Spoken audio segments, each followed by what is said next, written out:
This is Mitch!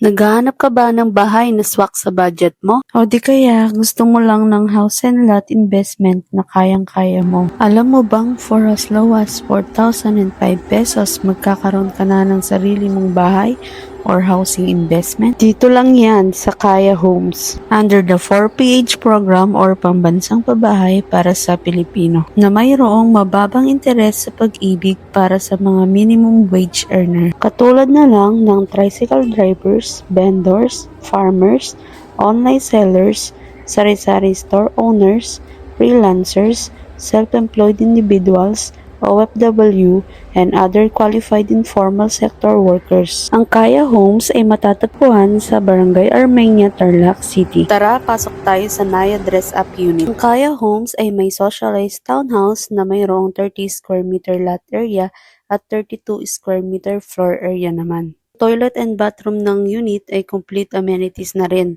with tiles, painted wall, flush, sink, and shower head. Dito naman ang laundry and dirty kitchen. Tara, akyat naman tayo sa second floor. Sa 32 square meter floor area, may 2 bedroom ka na pwede sa buong pamilya. Gusto mong magkabahay? May mga tanong ka pa ba? Ano pa hinihintay mo? I-message mo na ako para matulungan kita.